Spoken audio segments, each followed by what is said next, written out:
Straight off the bat, this have to be one of the worst album covers I ever saw in my life. It looks like a redneck version of the Yeezus cover, like Jesus.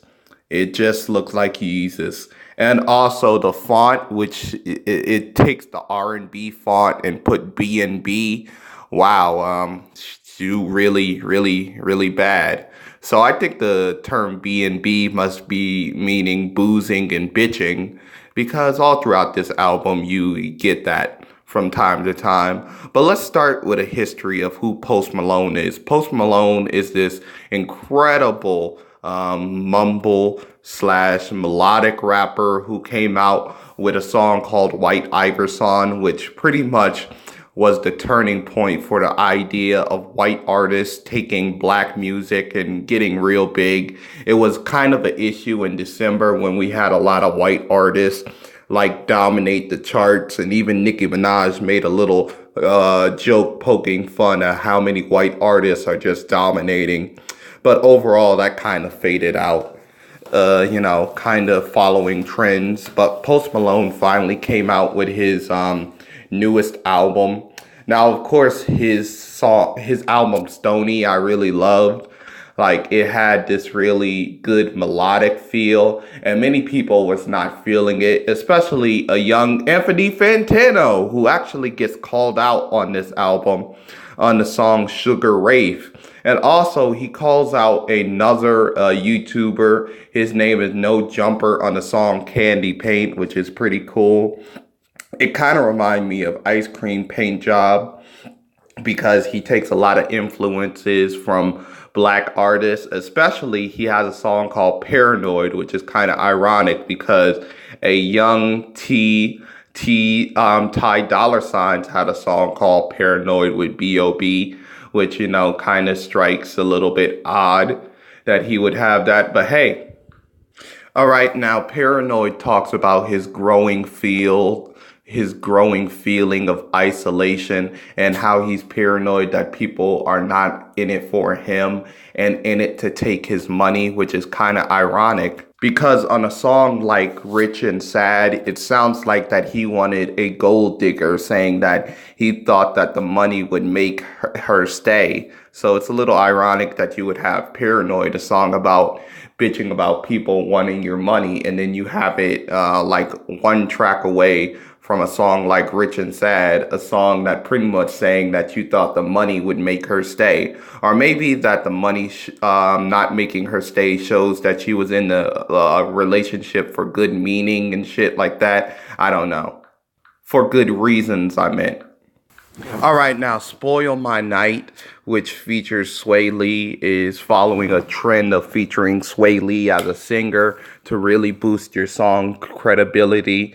He did awesome on Unforgettable, and it kind of works for this track.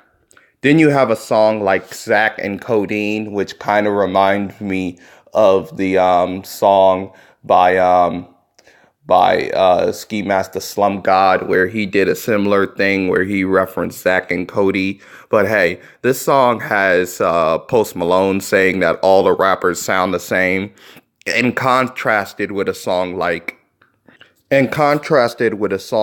Track 1692, where he says that these rappers are biting his flow. He just hit all the cliched bitching that an average rapper would do when it comes to the industry. Now all he has to do is say, don't sign to a major label, and then he'll be good. Taking Shots have him saying this really childish line that says that diamonds have cuts like boo-boo. And I'm like, really, man? I mean, damn, you already referenced Zack and Cody, so I know that you're thinking about your younger days, but do you really have to play with that shit? Like, come on. Now, Rockstar, which was ghostwritten by Joey Badass, of course, who had an incredible album, is pretty nice. 21 Savage, he kind of varies his flow. And, of course, Post Malone has that R&B crooning that I really love. And, it's just a pretty awesome song. And the video to match is pretty good, I have to say. I like how Over Now has a line where he's talking about killing a woman, which really contrasts nicely with the song Psycho, which could be like, I really like the thought because he's talking about killing a woman and Over Now, and then he's talking about psycho, as in, you could be crazy, you could be out of it. And of course, being psychotic has something to do with or sometimes have something to do with being paranoid, which is a song that both of these artists had, which is Ty Dolla Sign and Post Malone. So I really thought that that was a very cool, like, mind-boggling thing. And to add to that, on the song Rockstar, he referenced how Jim Morrison, who could be seen as crazy because he did all his crazy antics, he of course did something to a crowd, but hey, and he got arrested for it. So I thought that that was cool. Better Now talks about how your ex-lover is better now that you all are split and kaput.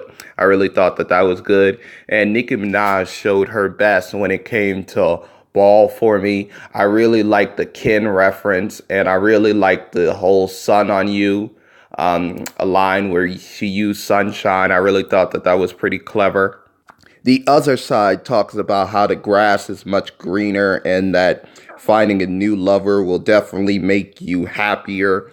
Stay, of course, is a genuinely non-hip hop slash R&B flavored track where he actually, it kind of reminded me of the song Go Flex, except, it kind of less country tinge, less country trap tinge. And I would like to argue that No Flex actually hit the whole mark of going into country way before Young Thug and Justin Timberlake had that idea with their newest albums, per se. I just like to say that.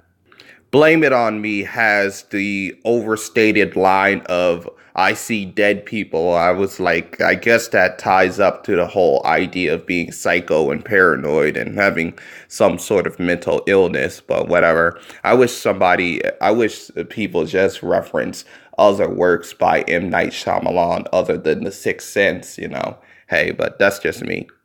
Unbreakable is the shit. Like, I really like that whole movie. And of course, Same Bitch talks about how he just sees the same bitch over and over again. It kind of reminded me of the song All About You by Tupac Shakur. Every other city we go, every other video, we see the same who. And of course, it kind of reminded me of that because it has two West Coast up and comers, which is G Easy and YG, who of course love to collaborate. They had that. They collaborated on GE's last album, and he's still doing that whole devil angel persona in his lyrics.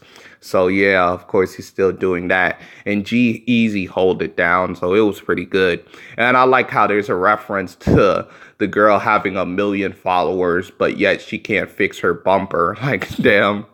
Jonestown interlude. I like that it's an actual fucking interlude. All like there'd been a trend of people just naming just regular songs interludes. Like they did that on the last J. Cole album, but this is a actual fucking interlude. And the last three tracks are pretty much the holy trinity of car songs, of course. A lot of talking about bumpers and cars and shit like that. So really, just if you like cars, just listen to these last three tracks, I guess. So overall, this is a pretty good album, I have to give it to you. I was a real big Post Malone fan when he came out with his album Stoney, even though I thought it was very underrated, of course. And he even shouts out Anthony Fantano, which actually gave him a not good. So yeah, that's something. But yeah, I'm going to give this track a 6. I kind of wish it was cut down a little bit and shortened, but overall, pretty good track. It kind of reminded me of Drake's More Life album, how it just pushes you along and really doesn't do anything that stressful and shit like that. Just kind of just like background vibes music, if you get what I'm saying. Please like, subscribe, and share this video. How did you feel about Post Malone's newest album? I'm out, guys.